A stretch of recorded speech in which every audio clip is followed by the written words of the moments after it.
A voz da nação não para e vamos empurrar o nosso time. Atualização do DM, ótimas notícias e vamos agora com o Globo Esporte porque Juventude e Flamengo também é história. Vamos conferir crédito de imagem referente aos cortes abaixo na descrição. Mas antes se inscreva no nosso canal ASR Fla, ative o sininho e ajuda com like porque eu agradeço. Vamos conferir porque tá show de bola. Galera, eu não sei vocês, mas eu estava preocupado com essa data FIFA, porque vocês sabem, como diz um seguidor aqui que eu não lembro o nome dele, mas que comentou numa live minha, crise o Flamengo faz em casa. Eu estava com receio de como seria essa pausa do Flamengo durante a data FIFA.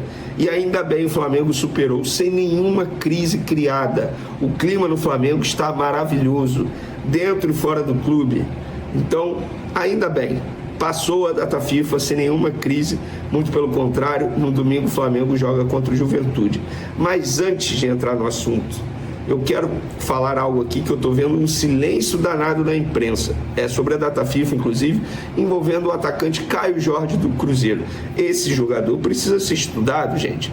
O jogador atuou, vamos lá, vou pegar a data aqui, no dia 4 de setembro pela Seleção Brasileira contra o Chile, 3-0. E aí ele foi cortado da Seleção Brasileira após sentir dores musculares, fizeram exame, constataram uma lesão. O próprio jogador disse que foi uma lesão de grau 2. Ele entrou em campo no dia 4 de setembro e voltou a disputar uma partida no dia 11, ontem, quando ele foi decisivo contra o Atlético Mineiro pela Copa do Brasil, fazendo 2 gols inclusive. Como um jogador sofre uma lesão de grau 2 e volta a campo 7 dias depois? De verdade, eu nunca vi isso. Eu acompanho futebol, eu nunca vi. Eu não estou duvidando do jogador, não estou duvidando que o jogador não tenha sofrido uma lesão, mas me chama muito a atenção de verdade. Cara, o cara se recuperou em uma semana de uma lesão grau 2, gente. E eu acho que esse caso deve servir de exemplo para os departamentos médicos de outros clubes aprenderem como se trata uma lesão como essa. Óbvio, cada jogador reage de uma maneira, de repente a forma como eles fizeram, mas lesão de grau 2 em uma semana, porra, enfim, para mim, eu nunca tinha visto isso, é a primeira vez. E sobre algo que eu nunca tinha visto, a partida do Fabrício Bruno também, é um jogador que precisa ser estudado. O cara jogou na altitude, veio de uma sequência absurda, jogando muita bola e não sentiu nada. É incrível. O Fabrício Bruno, inclusive, já passou aqui pelo Flamengo. Mas vamos falar de Flamengo agora, porque o jornal o Globo, o colunista Lauro Jardim soltou. O Flamengo investe $1 milhão, que dá um pouco mais de 5 milhões de reais em máquina para jogadores. Os equipamentos são da marca Kaiser e já chegaram ao Ninho do Urubu. São específicos para treinos com maior precisão em potência, aceleração e força. O Flamengo é o primeiro clube da América Latina a usar essas máquinas iguais às que são usadas pelo Real Madrid. E aí eu procurei o Flamengo para ver se procedia e me falaram, notícia velha, Venê, divulgada pela Flamengo TV em março. Só que o equipamento só chegou agora e custou $1 milhão e não $1 milhão. Então fica aí a informação para vocês. Falando agora de campo e bola, galera, por quê? Vamos lá, a novidade de hoje foi o Gonzalo Plata, que retornou só nessa sexta-feira. Ele pediu mais um dia para ficar com a família, para curtir a família durante essa data FIFA. O Flamengo concedeu, se representou nessa sexta-feira. Varela e Jorginho fizeram trabalhos à parte no campo, não participaram da atividade com os demais jogadores. Alexandro avançou na recuperação da lesão que ele sofreu na panturrilha esquerda, mas está sendo preparado para o jogo contra os Estudiantes na quinta-feira. Então Varela e Jorginho dificilmente começarão o jogo, isso se eles forem relacionados para pegar o Juventude lá no Alfredo Jaconi, local que o Flamengo não vence o Juventude desde 97. Ou seja, é um tabu para o Felipe Luiz quebrar. Mais um, na verdade, né? Então, lembrando, Léo Ortiz está suspenso, ele não pode entrar em campo. Então, a provável escalação do Flamengo tem Rossi, Emerson Royal, Danilo, Léo Pereira e Ayrton Lucas Ovinha. De la Cruz, Saul, Arrascaeta, Luiz Araújo, Samuel Lino e Pedro. Eu gostei demais do De la Cruz com o Saul no jogo contra o Grêmio. Estava lá no Maracanã, vi de perto. Óbvio que o tempo que ele ficou em campo, ele foi bem, porque ele não consegue performar durante 90 minutos. Ele ficou cerca ali de 65 minutos em campo. E o Saul, repito, gente, é um baita jogador. Ele vai deitar e rolar no futebol brasileiro. Mas esse time aqui apesar de muitos desfalques, tem condições totais de vencer o Juventude lá, e eu acho que chegou o momento do Flamengo quebrar esse tabu e enfim a gente parar de falar, ó, o Flamengo não vence lá desde 97, todo ano é isso, desde 97, acho que agora chegou o momento. E para finalizar nosso vídeo, galera, sobre Bruno Henrique, pena de Bruno Henrique pode ser expandida, mas atacante deve jogar Libertadores. Notícia do GE aqui. O acordo no caso de Bruno Henrique no STJD prevê o envio de um ofício à CBF para que a suspensão de 12 jogos do atacante seja expandida para partidas internacionais. A sugestão partiu da Procuradoria do Tribunal.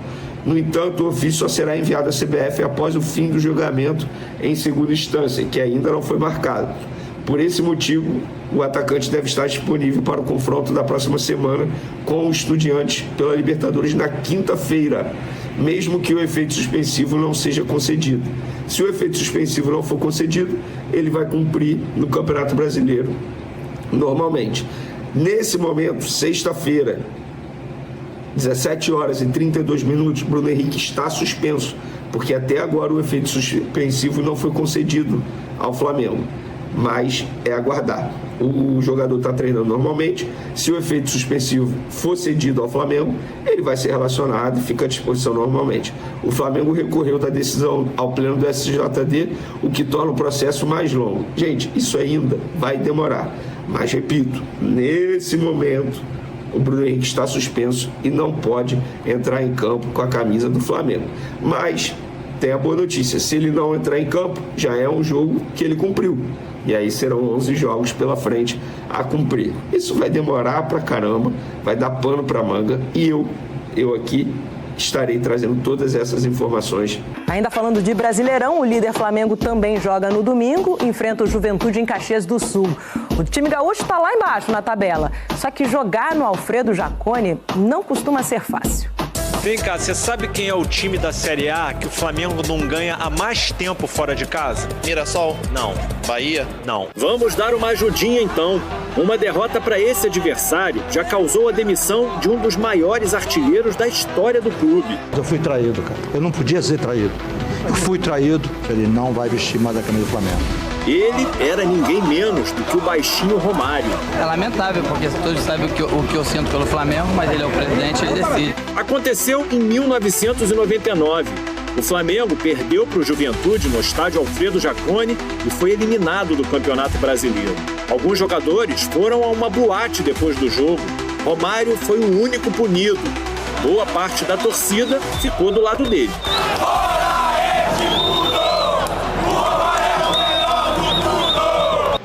Nos últimos anos, sempre que o Flamengo vai a Caxias do Sul, o torcedor fica preocupado. Afinal, faz tempo, a última vez que o time venceu o Juventude jogando como visitante. Foi em 1997, 1-0. Chute de Bruno Quadros, gol contra do zagueiro Rodrigo. E sempre foi muito difícil jogar lá em casa. Você vai para Porto Alegre, de Porto Alegre você sobe para Caxias, e aí é o frio, é a chuva, é o campo pesado. Desde aquela última vitória, o Flamengo enfrentou o Juventude 13 vezes como visitante. Foram 7 derrotas e 6 empates no Alfredo Jaconi. Aquele estádio lá, meu Deus do céu. Em 2021, a chuva transformou o futebol em polo aquático. Mateuzinho tentou jogar por baixo com o gramado encharcado. Ela parou, o Peixoto não perdoou. No ano passado, Rossi fechou o gol. Rossi! Mas não conseguiu evitar mais uma derrota. Mandaca pro Juventude! Só que agora acabou esse negócio, né, irmão? Segura a ansiedade, chegou o Felipe Luiz pra quebrar o tabu. Domingo tem jogo no Alfredo Jaconi e o torcedor tá confiante. Vem cá, dá pra ganhar agora? Dá, lógico. Qual o time que a gente tem, pô? Isso é a seleção, filho. Pô, meio campo é bom, ataque é bom, a zaga é boa. O time é perfeito. Vamos ganhar, ser campeão. Bom, tá aí o vídeo e a atualização do DM do Flamengo com o Vene Casagrande, cara, que ótimo. Teve uma grande movimentação, né? Enfim, isso é bom pro Flamengo porque, ó, até o final do Campeonato Brasileiro agora vai ser 2 jogos por semana direto e a gente precisa muito desse banco e do DM para recuperar todos. Só queria que recuperasse como o Vene passou, como o Cruzeiro recuperou o Caio Jorge e como que é a preparação para o Fabrício Bruno jogar na seleção, voltar a fazer toda aquela partidaça pelo Cruzeiro. Pô, a gente tem que tratar nossos jogadores nessa pegada. Enfim, mas você vê aí o que é história, né, cara? O Baixinho foi demitido em 99, cara, eu não lembrava. É interessante, porque ali era uma fase do Flamengo que eu acompanhava muito. Boa, vou saber disso, a história e esse tabu a gente vai tirar. Meu palpite eu já dei em outros vídeos atrás aí.